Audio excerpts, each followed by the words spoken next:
out. Okay, thanks again for the invitation to hang out with you all for the next 1 hour. It's going to be rather interactive, very, very interactive. So it's been nice to see people's faces. Please, this is it's just nice to have that. It's been a blessing, or opportunity, great opportunity to also have spoken at several other TCN community group, and it's just an amazing concept that we could come together and share some of our thoughts and insights and experiences. And thanks again, Grace, for reading out my bio. So let me just go to so the idea is I'm going to speak for about 30 minutes, and then if you're not asking questions, or you could ask questions, put it in the chat group. And then after that 30 minutes, then we could discuss. I do have some other questions even in between, because I want it to be rather interactive, because the more you ask questions, the more I will be able to respond to situation, or give instances around your own experience or where you are in life, really. So, because I really can, I know Grace had told me different areas of different people here. So it's important that if you bring up different questions, then I'm able to answer that. I'm also going to put my time. I'm quite conscious of time, so that I don't speak more than what I have here, and then we could get started. So a lot of you, I'm sure, know a lot of these things, but it's very important to, can I share my screen? Yes, you can. You can try. Thank you. It's important, now and then to, let me stop my share. That's my PhD thingy. Journal, I have to read. I just had it up here. Yeah, there it is.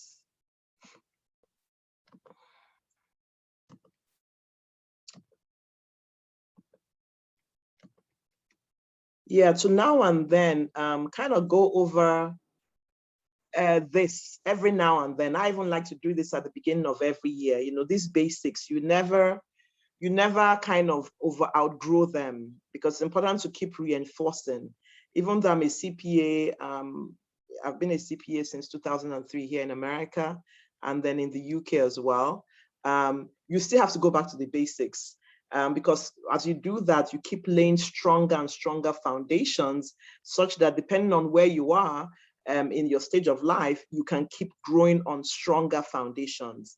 And even when you make mistakes and all that, because when mistakes come, absolutely, you can always go back to the basics. And I have made terrible mistakes, and I had to still go back to those basics again. So our topic is budgeting, savings, and financial goals. But when I look at that, I said, I kind of take it the other way around. It's financial goals, budgeting, then saving, right, in that order. And that's the manner in which I've taken that. But we will cover all of that around your financial goals, your savings, your budgeting, and then your savings, right? So let's look at financial goals first. What would you say is a financial goal? You could call it, they're different. Maybe when I start asking for what examples are, then we can really understand what a financial goal is. But then you also have, it's like thinking of what a career goal is, right? It's like kind of having a plan, an idea of what you want to get to. Some of you may have just come into the States. Some of you may not even be in the States, and maybe have a plan or a goal to be here. At this time last year, I think in November, I was actually in Nairobi in Kenya, in the process of actually acquired or bought a practice.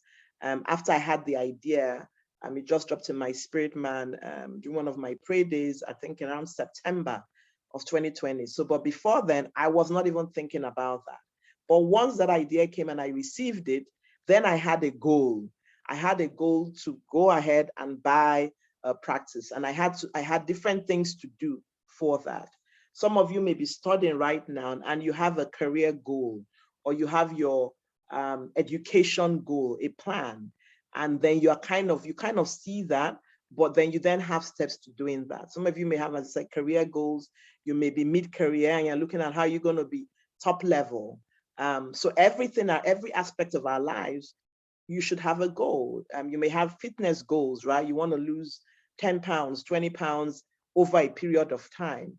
That's exactly the same thing with financial. But interestingly, a lot of people just relegate that, and that financial goal is a bit hazy, particularly when you are spiritual beings as well. You now add the spirit element, and you're talking of supernatural things, and you kind of don't want to look at that, right? And you kind of just relegate that. But it's equally as important as all the other types of goals. And so a financial goal is a target to aim for when managing your money. And the Bible says money answereth all. I mean, it is even the value that you work for, your skills, your abilities, you exchange that for money. So money is extremely, extremely important. Without money, you cannot do much. Without lots of money, you cannot kind of have the life that you've maybe imagined of what you could do. It also gives you freedom, right? It equates to freedom. Freedom of, I like to say freedom of time, freedom of money. You can have a freedom of money, freedom of relationships, and freedom of purpose, right? Is when you have that money, then you can begin to even work more around your purpose. And it can involve saving, spending, earning, and even investing, right? So when you have a savings goal, it's a financial goal. Even your spending, right? How you spend, it's also a goal. So you can imagine if you just spend without having a goal, or you don't have a plan, so it's having a goal, then you then have, so it's like your goal is like a destination, a particular point, which usually moves, right? Over time. I'm sure maybe financial goal you had, if for those that have 5 years ago, is not what you have now. Some of you who have just come down, you may have a goal, a financial goal of, for example, buying a house or getting a better car or something like that. And then for even investing.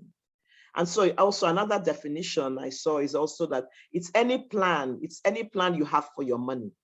So if you have no plan at all, money just comes, it just goes. And interestingly, a lot of Americans here just don't have a plan, especially here where you have so many things, right? You go to the grocery store, for example, where you have 5 different types of cereal, you have a whole aisle of, maybe of 100. So before you know it, your money just dissipates. and so a lot of people, I remember when I was, because I lived here from, I think 2090, I think from 97 to about 2007. And then I moved back to Nigeria, and then subsequently Kenya. And then I'm back here spending probably half of my time here and then half in Africa. I just lost my train of thought of what I was saying. Anyway, I'll probably come back to it. Anyway, your goals should, yeah. So, you just kind of just spend. Yeah. So I was saying that, when people would then think, oh, you're in America, oh, send us some money back, send us some money back. A lot of people don't understand that, here you pay your bills and all of that. Before you know it, at the end of the day, you may not have anything left, very little. I'm sure some of you can identify with that, right? If you are earning your taxes, your taxes come off at source, all of that, and you have very, very little to save. So your goals should give you focus and keep you accountable. Having said that, it's also here in America that you have probably the largest number of blocks of people or groups of people that have freedom of money. And when I say freedom of money, is that you can choose to spend your money anyhow you want. I don't like to use retirement, because really, do you really retire? It's just that you don't want to work. You choose not to work. Right now, you may not want to work, but you have to work because you need to pay your bills and you need to live and provide for yourself and your family. So your goal keeps you focused. And it keeps you accountable to yourself. You must first be accountable to yourself for the goals that you've set for yourself. Okay, there are different types of financial goals. There are the short-term goals. So not all goals are alike, right? You have the short-term goals. These are smaller financial goals that can reach within a year, or less than a year, 6 months. So you constantly should be having plans. It's when you don't have plans that things just, even the Bible says that, right? You just perish, you just be living anyhow. That's how you can go to Starbucks every nothing wrong with Starbucks, and spend $6 or $7 on a latte and not think about it because you don't have any goal. Or you go out for dinner every day and you spend $50, $100 because it's just so available because you don't have any goal, right? So a small short-term goal is these are smaller financial goals that can be reached within a year. It will include maybe you want to get a TV, a big screen TV. You have a committed to your to church, right? You have a pledge. WAFBEC is coming, a pledge for that. Family vacation. Family vacation is also important, not just, oh, let's just go somewhere. You are thinking about within a year. And so that could be a goal. A midterm goal is usually takes about 5 years to achieve, you see, because a lot of things, because of how you earn your money, if most people earning salary, even those from me, I have my own business, but I'm on a salary. So I'm an employee of my company. Takes about 5 years. So larger things, larger items, right? Takes much longer, like 5 years, about the medium term to achieve. So it's a little more expensive, not little, significantly more than an everyday goal. However, they are still achievable with discipline and hard work. Some may be like paying off a car loan, right? You may do like, maybe to get the lowest interest, do a 7-year loan, but you want to actually pay this thing in 3 years or 4 years. Then you kind of start doubling up on that, right? That could be a goal. Or saving for down payment on a house. In America, that is one of the largest assets that you should have and have that goal. If you don't have one, I'm going to get a house, because that's really how you grow your asset. It just keeps appreciating and all that. So there are midterm goals, and long-term financial goals usually take much more than 5 years to achieve. Some of examples could include saving for college education. Of course, for a lot of those that come from Nigeria don't actually have that, but those who are in college here, maybe who took a loan, you pay for that. That's a longer term thing. The interest rates are usually quite low. Or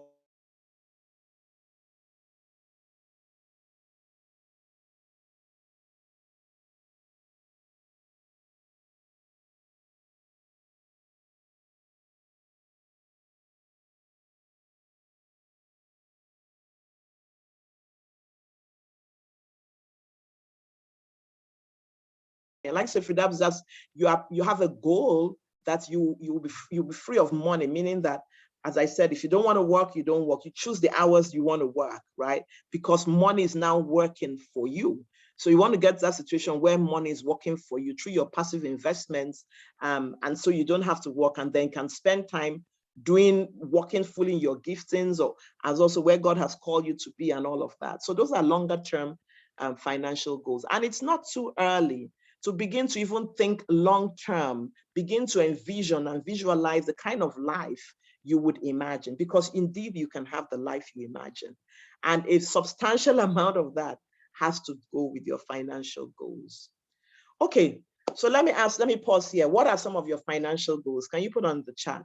What are some financial goals you have? What are some financial goals? I will call some people out if I don't hear. What are some financial goals we tend to have?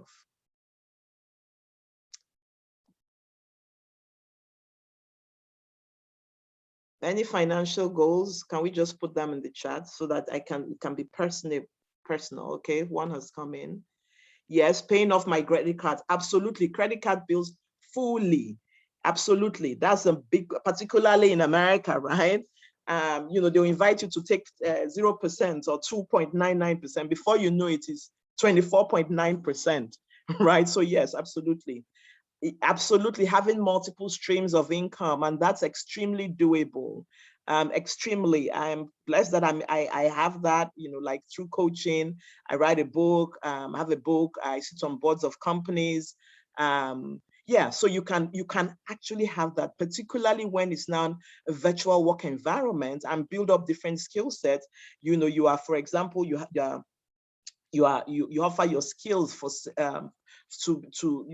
for a fee on like Upwork, right? And have more. That's a very, very important goal, particularly now, right? Buying a home, absolutely.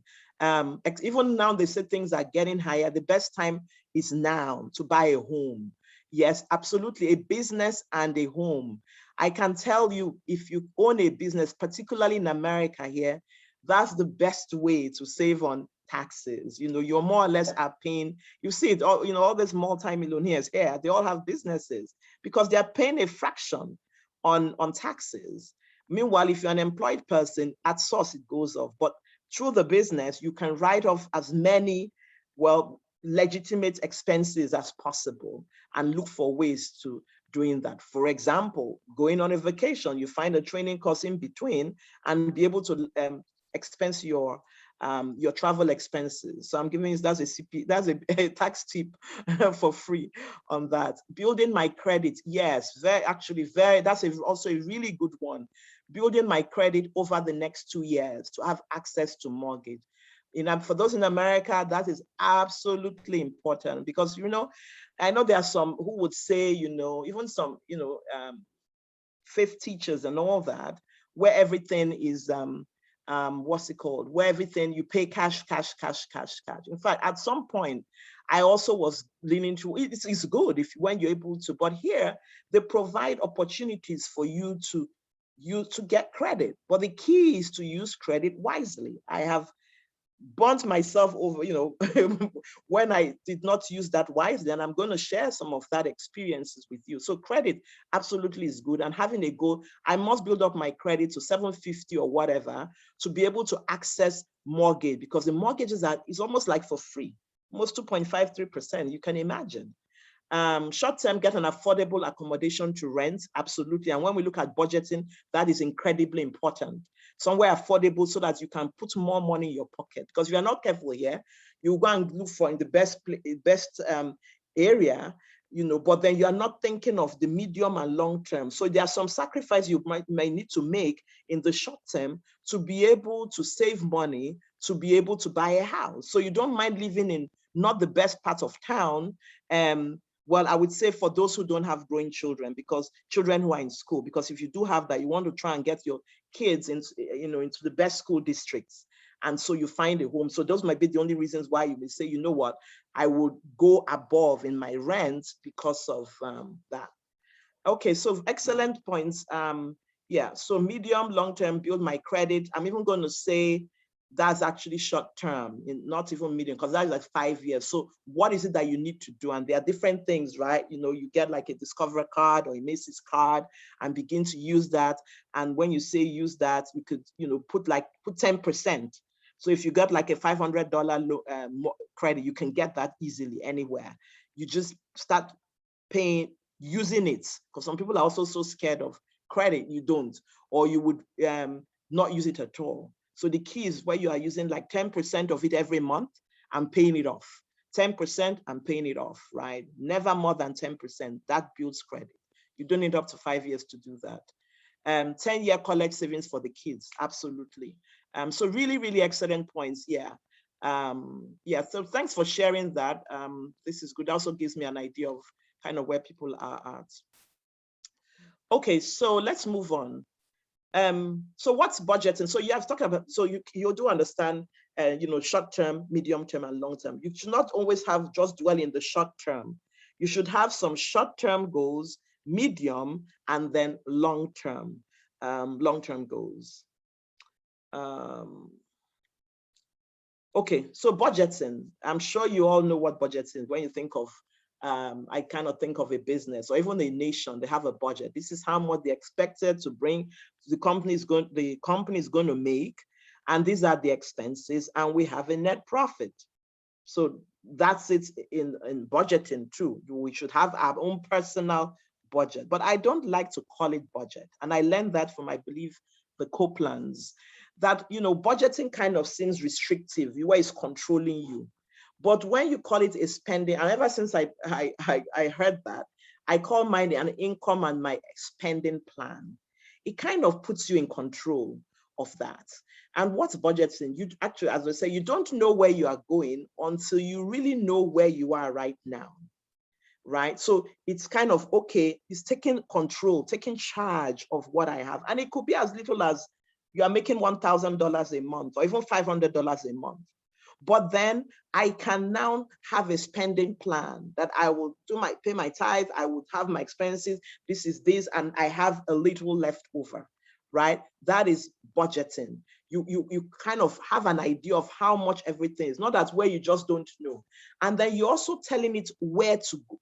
The different categories, where do I want it to go? So for example, I think the ratio is about a third, 30 to 35% of your income is on your rent and your mortgage and all that. How much are you going to spend on food? How much is it on travel? How much is it on entertainment? That's important. At times we get so tight that we don't have any time for, any entertainment or just some free money, having some free money, so that when you do that, then if you tighten yourself so much, then you could just go and splurge because you've not had that discipline of saying, you know what, this is where my money is going to go to.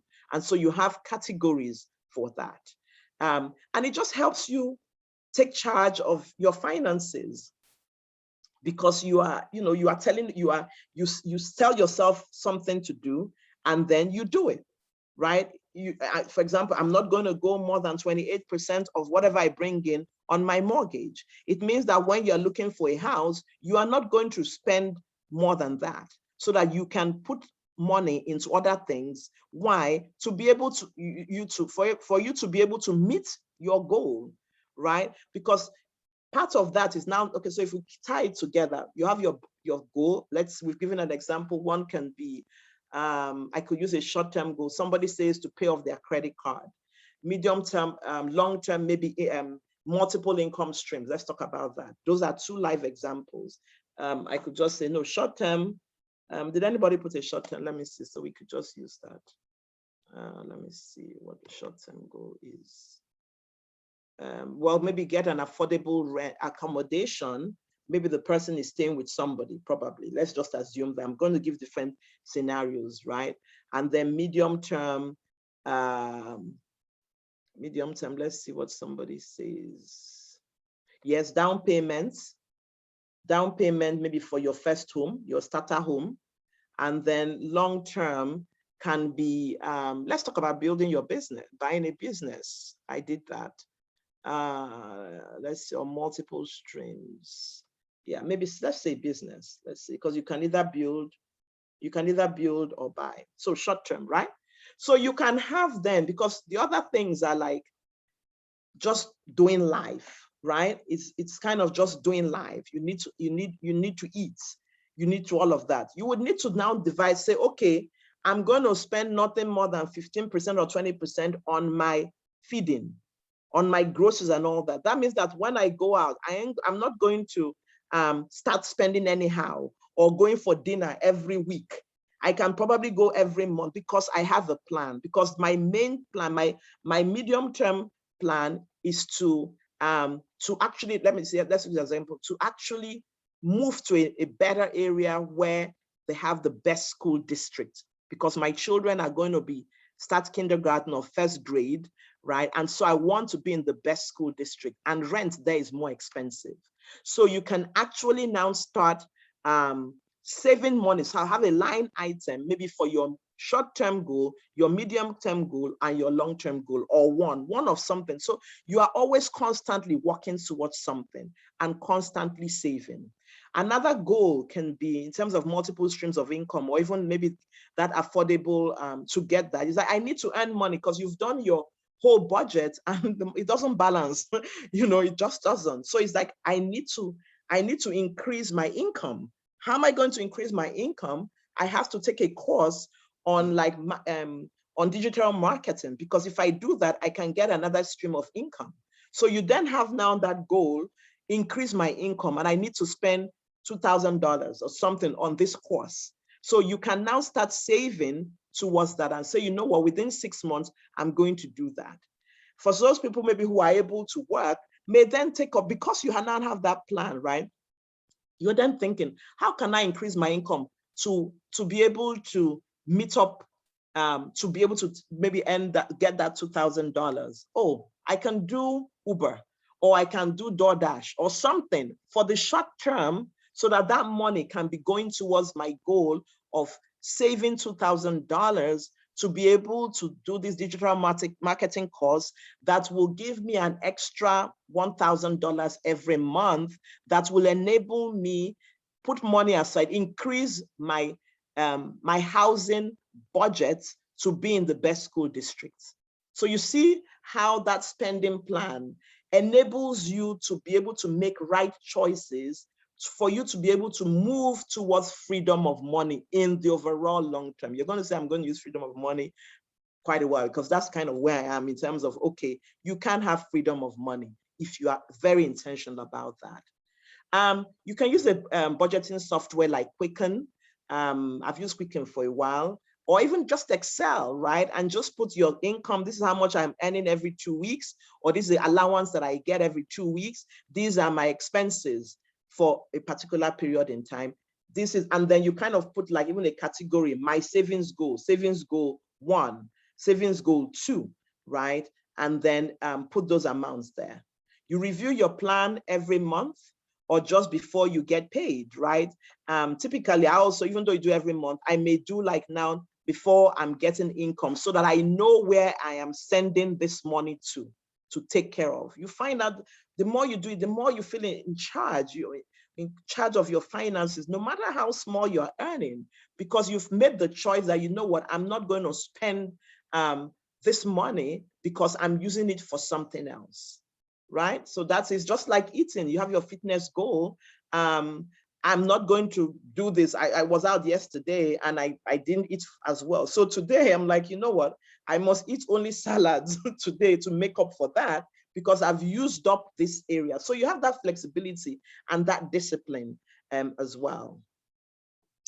Okay, I am looking at the time, so I think, so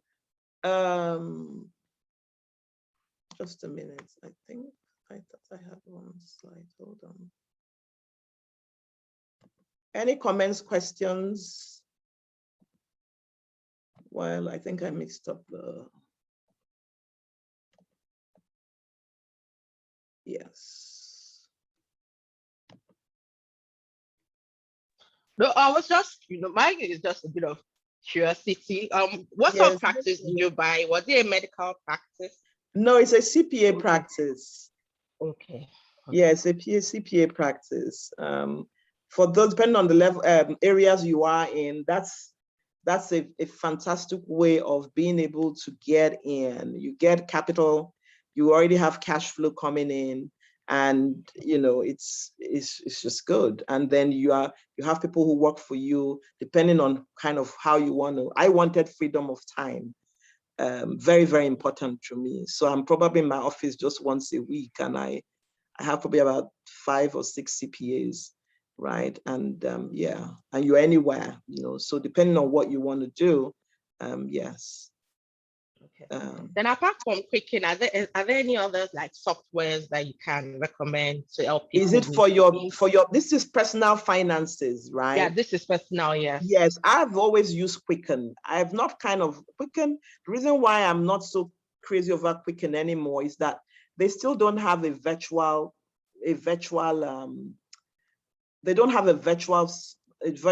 application for that. So like I cannot have my bookkeeper do it for me, right? It still has to be me, or we are moving, I'm trying to get back to, where's my cursor? Thank you. Yeah. So I know Mint is meant to be also good. Sorry, I'm trying to get my cursor and it's, I probably should not have. Okay, let me just do the slideshow. Hi, can I say something? Good evening. Yes, please. Yes, please do. Okay, my name is Victoria. Good evening. Thank you, Victoria. For the class. Yes. To be very honest, one of the issues I think I had been having with, aside just having the discipline, and trying to want to write down, okay, this is my income, this is what I want to spend. I don't know whether it is because I'm quite visual. I just want to see, like I am very practical. I want to see it. So I didn't really understand how to build a template. So I think for very long, I was just, you know, when I get to the Excel, it seems funny, but truly speaking, there are some people that, except you give them like a template to work with, they might not even know what to do. So funny enough, I think I really prayed about it yesterday. And to be very honest, I found a template today. So, I just knew that it was God. And then I now stumbled on, I just heard about this class today. So it's not as, so I just believe that there's something I needed to hear to help me also. So I found it on Microsoft Office 360.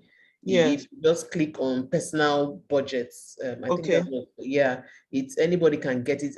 All the templates are there, everything. In fact, they help you even write out maybe home expense, hospital bills. So all I had to do was just go in and start filling what I know, because I'm a salary earner. I just started work, so at least I know what my income is. I just had to fill it there. But if you ask me to do it on my own, I might not have known what to feel, how to go about it. So so that's why, because I heard the other lady asking, like, if there was any other software. So that's why I just said. Thanks for sharing that. And that's, you can go online, but you can see now, I'm actually just doing that. I earned 2008. I'm putting my rent here. What's my rent? $300, right? Utilities is about $50. Groceries, $100. Well, maybe $200. You know, gas. I would do gas maybe $30 a month, a week, maybe $120. So you kind of look at how you used to do before. Usually they say you put all your expenses and start recording it to get an idea, right? Car notes, maybe you have a car note, $300, right? Maybe groceries may be a bit more small, depending on if you have a family. I'm just putting numbers here, right? Sundries or miscellaneous, right? Okay, so I didn't put tithe. Okay, that's actually my 30 minutes. So tithe, you know, so I'm just showing that, I'm an accountant, but Excel, you just do times 10%, right? You can now put offerings, maybe an additional offerings, whatever, you know, miscellaneous, important to put miscellaneous, fund money, clothing, whatever, small money, right? Maybe $20, then miscellaneous, maybe $100, fund, 100, that can be, you can say, okay, this is where it's going to my fund amount. I can take a nice coffee. I can go have a meal or something. I want to spend $50, your hair and all of that, you know, so all the things that you do, then you total it, right? And then then maybe it's your savings goal 1, pay off my credit card, pay off credit card. So you are paying off, there's the credit card amount. Maybe you now want to pay $200 a month. Maybe the minimum is $50. Then you will do your total, right? And I just on the spot, just to show that it's really quite straightforward. So you see that my net is plus 2,000 minus my 1,840. And this can be for this week because things can change. So at times you may now, okay, I don't even have my retirement in there. That's what we're going to get into, right? For those who are working, you would, you know, anyway, you would have like a retirement, because this is not your, this I've said is nets. No, this is actually gross, because you're gross. So you see that, so you kind of keep playing with that, right? You want to do extra retirement, you put that there. That means, you know what? I need to reduce my groceries. You know, I need to do that because it must balance. So this is the act of the budgeting, back and forth until you have that. And this can be for a particular period, right? Maybe month, not week, maybe every fortnight, right? So maybe we can say by 10:30, right? In there. Then the next week you do that. So this is the standard you have for the template, and then you keep changing. Okay, you know what? I'm going somewhere. I need to buy a bit more clothes, meaning that I need to take down on what is not fixed, because some of these things are fixed around that. But let's continue. I hope that was helpful. So you can also just get a template and it's, you know, and do that. But it's critical. You must have something as simple as, I use Excel right now. As I said, I'm not using Quicken anymore because it was just taking a bit too much time. Because we think about Quicken is that you can do your budget and then you are recording. Well, now you can do the integration from your bank statement. It then downloads that into Quicken. So you actually know how much you have spent as well. That's also very important, right? But once you have a mental note of, okay, this is about how much, and with your debit cards, you really do know how much you're spending. Okay, so the next one is savings. I always like to use Dave Ramsey's as just my baby steps. In fact, when I really messed up during the last one of the crises, and the messing up was that I over leveraged myself with debt. I bought multiple, really, I was flipping homes. After a while, I was not putting any money down. And so when the crash came, I crashed with it as well. And so even though I'm a CPA and all of that, I went back to, okay, what are these baby steps again? I like Dave Ramsey at least as a foundation. So in terms of savings, the first thing is to start and save $1,000 in an emergency fund. You may say, I don't have $1,000. I mean, that's how much I'm earning. You can say, I will save $100. This one is untouchable. It's not, you don't use it for any, because emergencies happen. Emergency may be like your car broke down or something that was not planned, right? Having to contribute for something is not an emergency, or buying some outfit, that's not an emergency, it's not a planned thing. Then you build up to 1,000, and that's in a separate account. So regardless of your savings goals, particularly in this corporate America, you know, where you can't go and start asking, oh, please, can you give me this? Can you give me this? No, you need to have your own emergency fund. So he says minimum is $1,000. Then he says step 2, pay off all credit card debt using the snowball effect. Why is it number 2 pretty high? Because some interest rates are ridiculously high. 25%, 30%, you check the APR. That's what you need to check on your credit card statement, your APR. He also says step 3, save 3 to 6 months of fully funded emergency funds, whereby, and this is particularly good for business owners, right, where your income may fluctuate, right? And so you then have that. Then it now talks about investing 15% of your household retirement income. For those that work, I hope you have taken advantage of your employer's retirement fund. That's like, if you're not doing that, it's like leaving money on the table.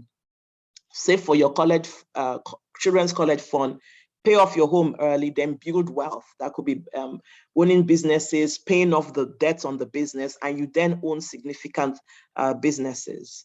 I like to say personalize your own baby steps, because you could be at different places, but it's important to take the principles of what he means, right? Because you're not going to say that, oh, my company is offering a match where they are matching my retirement and I'm not maxing out on that, right? You should max out whatever. If it's a 3% match, at least do 3% of your salary in there. You just have to.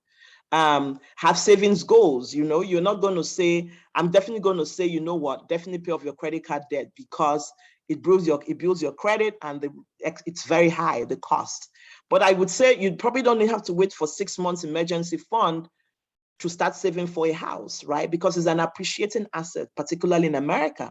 Then have freedom of money goals. These are more long-term goals. Own your own business. You want to own your business. You want passive income. After getting your own house, you want to invest in rental property. That's also something really, really good here in the States. I'd say prioritize employer-sponsored retirement plans. Make sure, don't say you are not doing that.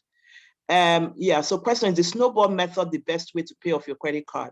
Well, yeah, that's what Dave Ramsey recommends, which is like, you know, pay the smallest amount first, pay it off. As soon as you've paid off that one, you use that money. You don't channel that money that you are paying. Let's say you are paying 3 credit cards, paying the minimum, maybe like you're saying 100, 100, 100, right? You just be paying the minimum on the others, and maybe put 300, the remaining, or 270 in one, the lowest amount, right? You pay off the lowest amount. That amount that you are paying, you now put it to the second one, and then the third one. That's what, yeah,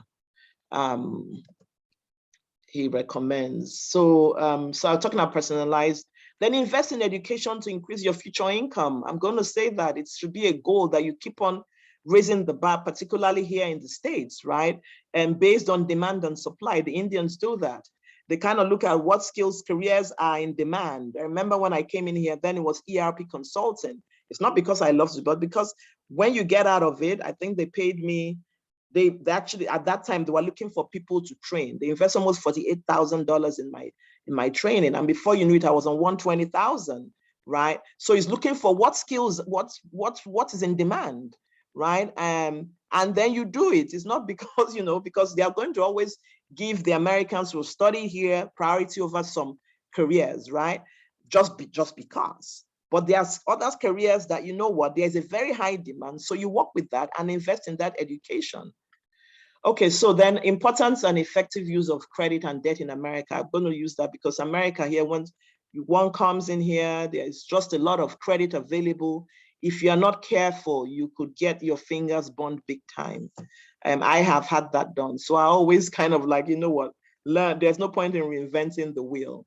So my lessons learned, I always always knew about prioritizing growing your active income, kind of just being on top of trends, what's in demand, because that's how you develop your earnings.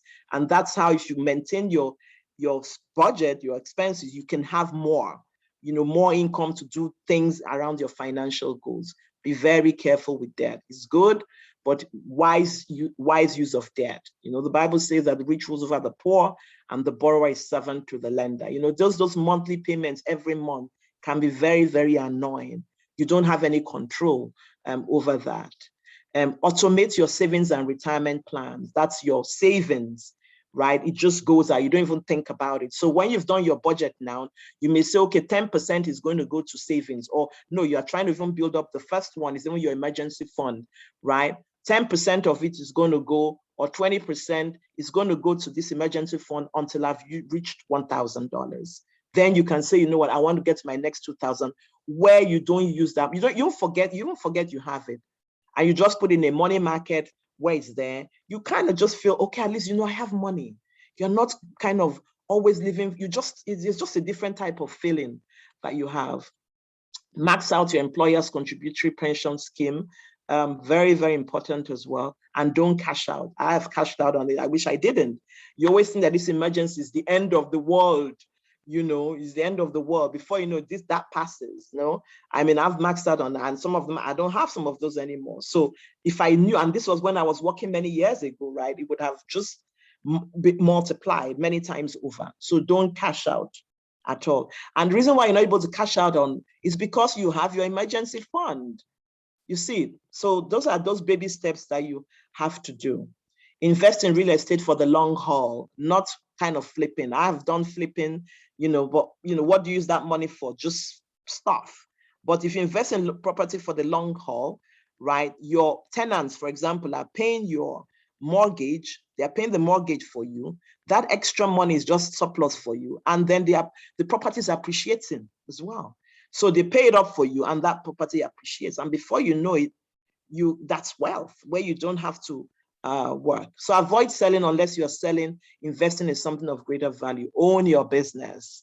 If for those who have, particularly in America, where you really make it is really for those who believe the entrepreneur. But even now, even offering your services on Upwork or whatever, right, is also owning a business, because depending on how you structure it, you can set up a sole proprietor, an LLC or something, and then some expenses, for example, use of your home as your business office, you can deduct it, because taxes is also a way of saving, right? For those who are to even 25%, 30%, if you're able to take that down to 15, that's money in your pocket to save. So it helps to maximize tax deductions. Then last but not least, be patient. Be patient. If I tell my old self or my younger self, just be patient. It's like the tortoise and the hare, especially when you have financial goals, right? Just be patient and just see it, and you are reviewing constantly. And then enjoy the journey, right? Enjoy rather than going out to have dinner. You've made your jollof rice at home, but you are doing that for a reason, because you are going to make an extra payment for your credit card. So enjoy it, right? And yeah. Some recommended books I usually give, it's Rich Dad, Poor Dad. By now, you should all have read that. Very important. Read it once. I try and read it for almost every year. I haven't read it this year now. Things have just gone very quickly. Think and Grow Rich, I meant, by Napoleon Hill. That's just a classic. Rich Dad, Poor Dad is good too. Richest Man in Babylon. I like all of Dave Ramsey's books, Financial Peace, Total Money Makeover. And then questions, before we go to questions, these are my contact details. Nneka Nwobi, If you have any questions, you can email me. And that's it. So let's move to questions. I hope this was helpful. I started rushing on some things. Oh, thank you so much, Ma. It was really helpful. Do we have any questions? Or comments? Or comments or contribution? Or additional thoughts. Mm-hmm. Let's hear from you. Anything I may have missed out, the financial gurus in the house, or just your experiences. I always tend to share my learning experience because it could help someone, not just about, oh yeah, doing very well, because then you don't make the same mistakes, particularly those maybe who have recently come into the country. Mm-hmm. Or even those in college or in university doing an extra course where they start throwing credit cards at you. Do we have questions? Questions, comments? No, did I answer all your questions? Well, one question I have. Yes, Grace. For others to join. So what are budgeting strategies? You talked about, of course, having Excel and, your income is 2,000 and all of those kind of things. How would you advise to, categorize the money that comes in, the income that comes in? Okay, so they're usually best practice, right? I know that like your rent, for example, which is usually a large amount, is about 28 to 30%, 35% at the most. So where you begin spending more, that's a red flag. You will not be able to do that. We also know your tithes are 10% plus your offerings, right? You would also, there are just some priorities. You prioritize things based on your longer term goals. You may have your immediate savings goal is your emergency fund. Everybody needs to have an emergency fund. Being out of the country, there are very few people that you can say, please help me, I have an emergency. So that's number one. So those are priorities. You may then have, okay, 6 months, maybe I have $200 now. Then, okay, I need to do 800. How am I going to get that 800? Then you can start reducing small amount from that amount. Food is subjective, right? That's where you then balance and say, okay, my budget for food is no more than 20%. So that would then help me make choices of where I spend that 20%. I'm not just going to go to the most expensive grocery store. I will go to a cheaper place, no brand, and get those things. So that's again using wisdom to stretch your money, right? But it's that budget you have first that will help you make those decisions, right? It's just freedom.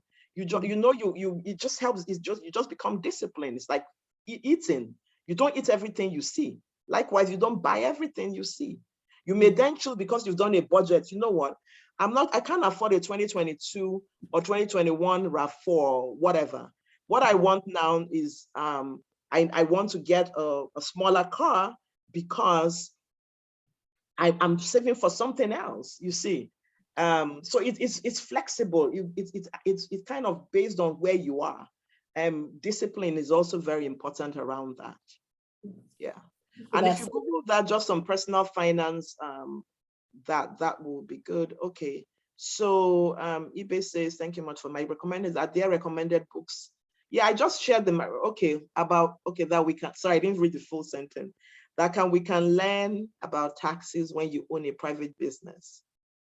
It depends on what kind of taxes, because that's all I do all the time and my CPAs. I see that companies are shut down because, the IRS here, it's not like in Nigeria where you can do mago. You shouldn't even be doing that, but they will nab you, And then the thing about it is that there are penalties and interest, and it just keeps accumulating. And yes, some businesses just cannot.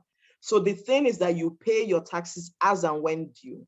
For a company, if you're an employee, I'm now kind of going off here, but maybe we can have a one-on-one. I could share some information around that. And if you send me your email, I can send you some tips around that. But they're just some basics, right?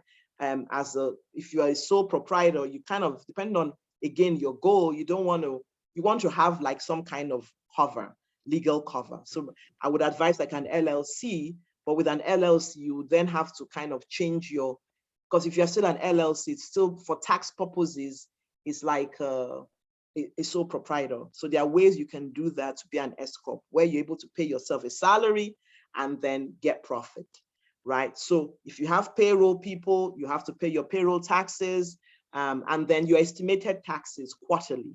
So like now in my practice, this is one of my busiest periods because we're very proactive and we do tax planning quite a lot around that. You don't want to mess with the IRS at all. Everybody must have a healthy fear of them, healthy, right? Give them their own, but look for ways to reduce that. So like if you are even a 1040, just an employee, what's it called?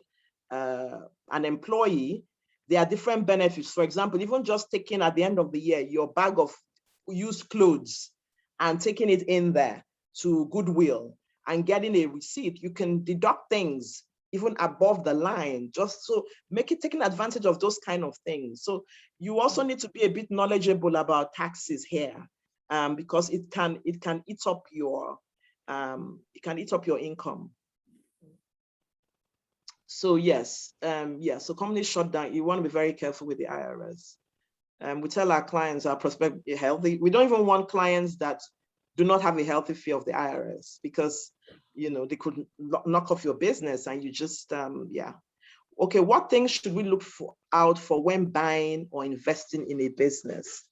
That's a good, a book I'll recommend is Buy Then Build. I really like that book, Buy Then Build.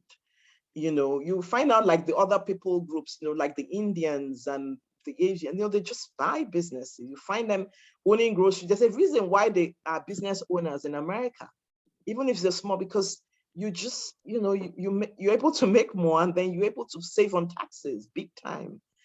So Buy Then Build is a book I would recommend. But a couple of things that I would say, from my own experience, something that has recurring revenue, and it may just be a mundane, even if it's like, depending on like my own accounting practice, for if you have a flair for numbers, right? Because there are two things in America they say that will never, no matter what, death, everybody's going to die, and taxes. So you will always file taxes here. Even if you just earn small money, you will file. You go to an H&R block and they will take your $300 or $200, or you do it by yourself, right? If you know what to do. So that's also, just small businesses like that. So businesses in myself that are recurring revenue, so that I'm getting some income. Business I can operate multiples, that it's not dependent on me per se, where I can get other people who can work so that I'm not there. So it has to match your lifestyle and what your longer term goals are. And you can begin to write notes around that. What are my must have and what I must not? In my case, I wanted to use technology. So there's no one size fits all, but it's something I fully recommend, because you're able to get financing. The SBA will give you loan and they will even guarantee that, right? And again, so you're paying off. So it's like your own house too. The business, the income is paying off your debt on the business, and you are earning income. I mean, it's just good, all that. So, but if you have any questions around that, I could share that with you. I think someone raised their hand up. Yeah. Yes, please, you can. I need to hear some voices too. Yes, please. Hi, thank you so much for. Hi, Anu, how are you? I'm very well, thank you. And yourself? Very well, thank you. Okay, so I have two questions. The first is about the emergency funds. Yes. What do you think is the best approach? So I have an account that I set up for emergency fund. Pay money there every month. But I've heard that actually you should build your emergency fund first before any other savings. So almost like I should have what I should be saving every month, not every month. The first set of saving I must clear is my emergency funds and have money ready for 6 months. Then after that, then I should start saving for other things. But I kind of feel like, why do I have to do that? Why not just save all of the spots at the same time? I agree to some extent. Again, it depends on where you are. If, for example, you are working and you know they're not going to lay you off, because emergency fund, if, for example, they lay you off, where are you going to get money from? So if you know that you are working, you will get income, then having 6 months is not really necessary. It's if you have a business, you're a business and your income fluctuates. right? Or maybe you are in school and you don't know where you're going to get the next money from, then you want to save of your living expenses. But if you are working, you don't really need that. You may say, okay, maybe I want to get to 1 month living expense because I know if I'm laid off within a month, I'll get a job. Then you can move to some other thing. And I'm going to say, if you're working, definitely your retirement, saving, maxing out on your retirement, right? And so you can then put it on mutual funds that are also growing, right? Exactly. And then your company is maxing out on. So whatever the max out is, you do that. But then you have another goal of buying a house, right? And then the reason about not having too many goals is that you may not see the results very quickly. You see, and you also want to have baby wins, quick wins that, oh yeah, to motivate you. If you have like 10 different goals and you're not, before a while you are disillusioned, right, around that because you're not seeing immediate results. But I definitely will not, if I have a good job, I may not do that 6 months. Okay. Yeah. Okay. Thank you. The second question is around, do you think it's also advisable to have money set aside to try out new businesses or new business ideas? So for example, I'm thinking, I want to try something else, but I want to have funds that will pay for that. And I'm thinking, how do I set that money aside? What percentage do I set aside? How do I make sure I'm just not pissing money away and just say, oh, I'm trying new ideas? Should it be a percentage, or how should I budget for that? Yeah, no, that's a great question, particularly for those who are entrepreneurs, right? Because you can actually invest or do something and it will blow off. At the same time, you could put out that money and you've lost the whole thing. So I'm going to say really little. Another thing is being able to diversify the risk. It doesn't have to be only you. This is where you can look at, okay, who can I partner with, at least at the beginning? It's best to do, rather than by yourself. Apart from sharing ideas, you're also sharing risk. That's another area I probably could have covered here, but this was outside the scope in terms of how do you diversify risk. I definitely, being that you are entrepreneurial, put aside some money. So if, for example, again, this is dependent, I don't want to give like, this is the way you should do, percentage. But if, for example, you have, let's say 100% are my goals towards this, right? I may say out of the 100% of my savings goals, I may probably do maybe 10 or 15% at the most. Okay.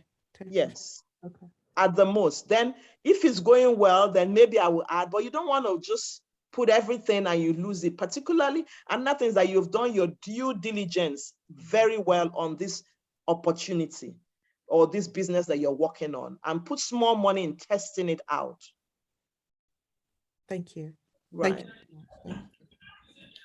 Okay, so I think I have a question. Yes, please. And yeah, we talked about 3 to 6 months of emergency funds. Yeah. Yeah. And for me, I'm also like a big fan of like investments, long-term stocks investments. Yes. And there's this application like Robinhood, right? So I use Robinhood, and like it's very, very flexible. Like you buy, and when you want to sell as well, like it's really very flexible. So now the question I have is, for those 3 to 6 months emergency fund, is it wise to make it a liquid cash whereby it's just sitting in your account, or is it wise to actually invest in stocks whereby when you actually need it, you can sell it and in 1 week you get your money? You get your money. Yeah, great question. I mean, we know we Nigerians, we are hustlers. We want to just move quickly. So I understand that I've also I face that dilemma quite a bit. Again, it depends on who you are. Some people I even dabbled in those stock things. And when the market crashed, I lost my whole money because you are just following the crowd. So you must do your due diligence well. That's why, like Dave Ramsey says, mutual funds. I know I've lost money, right? Because of that, you want to earn that money quickly. You think that, oh, everybody's going on like these cryptocurrencies and everything. Nothing bad in it. So my son was like, Mom, in fact, you've now forced me to invest in crypto. And then I have another guy, an accountability partner in England, who has sent me a whole bunch of things that, look, Nneka, he's really making some serious money. So I should, but maybe because I've had my fingers so burned so quickly, you don't want to move quickly. So you have to balance that because there are opportunities and things are moving very quickly. Now back to your question. Again, if you are like financially savvy. You enjoy the stock analysis and things like that. Again, balance is the key. I would definitely put some of my money in mutual funds where the best of the best people are analyzing the markets and investing in your money, right? If you are employed, I would max out on my retirement fund. If I'm not, that match, no matter how small that they are giving, I will use the vehicle that they have provided to ensure that. Then you could put aside some money. There's no doubt about it, and invest in that money that you can sell quickly. But you also know that in the event of a loss, you have the appetite to lose that money. So you should always be thinking that's risk management. If I lose this money, am I okay with it? If you are okay with it, that's fine, that you're able to earn more money quickly. After all, if you don't make risk and return, it's those that take that risk appetite that make money. I'm still taking some risk, right? Because I want higher returns.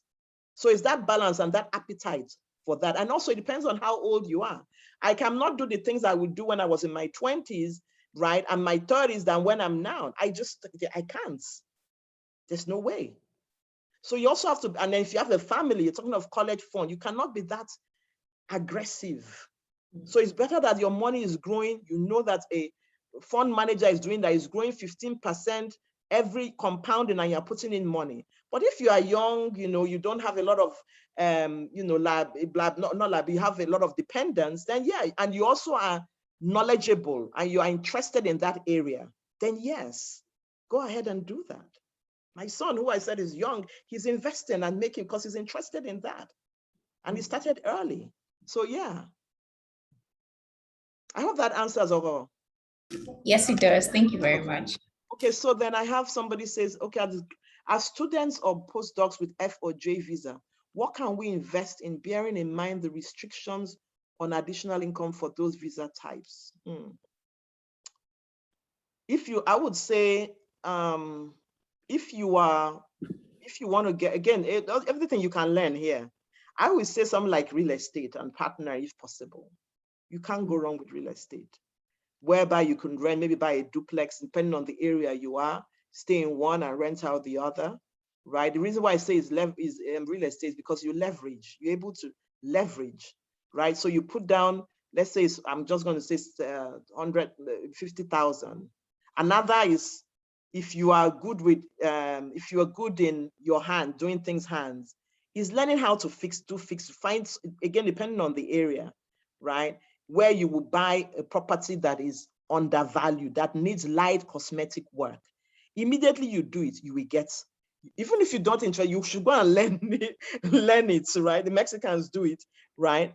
Then you are able to turn around, but you don't sell the property, you rent it out, because then your credit is growing up. And so you put down maybe 10,000 on, let's say, 75,000, 100,000. So with your 10,000, you're controlling a larger amount of assets. So that will be one, something you can do that is leverage, right? I would say that, but again, you have to be very careful with credit. Bearing in mind, depending on the level you are at, maybe lowest, because I'm talking very high here, I would say is, how can you earn extra income? I don't know if you have visa restriction of doing DoorDash, Uber, so that's extra income you can do. And that money, you can now use it to put into something, you see. What else? You could do things on Upwork, depending on your skill set, right? I'm constantly looking for copywriters. You learn copywriting. There's a lady who was a copywriter. I got her from Upwork. She doesn't have a college degree. She went and learned copywriter. She lives in Israel. At the first time, to just do me some email sequences for my online business, she charged me, I think, $2,000 or $3,000. That was 2 years ago. I recently reached out to her now. You know how much she's asking me for? $10,000 on just copywriting. So finding those, when you're in your house and you're doing that, or digital marketing, right? So those are things, additional skill sets, right, that you could learn very quickly and offer that. I hope that helps, Grace. Yeah, someone actually asked the question, but I think that okay. Yeah. Okay. Thank you so much, Ma. Do you have any other questions? Do we have any other questions? Yeah, because we're okay. I hope this was insightful. But then it was really insightful. Yeah. Okay, well, I'm glad. Well, thank you all. I think. Thank you so much for joining. Next time we're going to be having someone talk to us on credit and debt management, and I think that's with the Canada group. And then we'll also have someone on investments and on taxes. So definitely I would share the flyers with people, and we can also join and learn more about the investments we've been asking and about taxes and all. So yeah, thank you so much, Ma. The members of the US Finance Group 1, please can you wait behind? So I can leave now. Everyone Right? for joining us. Yes, Maya, you can. All right. Thank you, everyone. Thank you. Thank you for joining us. All right. Okay, bye. I'll leave now. All right. Thanks. Grace, thank you for having us. Bye. Bye. Members of the US Finance Group 1, please, let's wait. Let's not run away. Hello. Hi. Just saying it though. Okay. Oh, okay.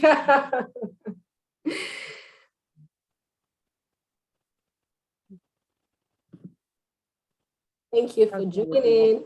Yeah. So just the members of the US Finance Group 1 can wait to have a meeting, if you don't mind.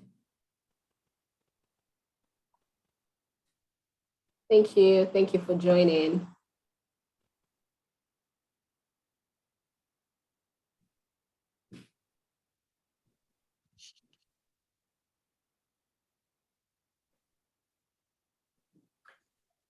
So are we all in the US Finance Group 1?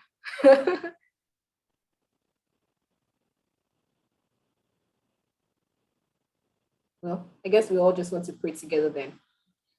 So yeah, so I'll divide the group, the members of the group into I think, well, according to the geographical locations of where we live. I think that would help. And we talked about accountability partners, so definitely we'll have that. Oh, let me pause. We would have that.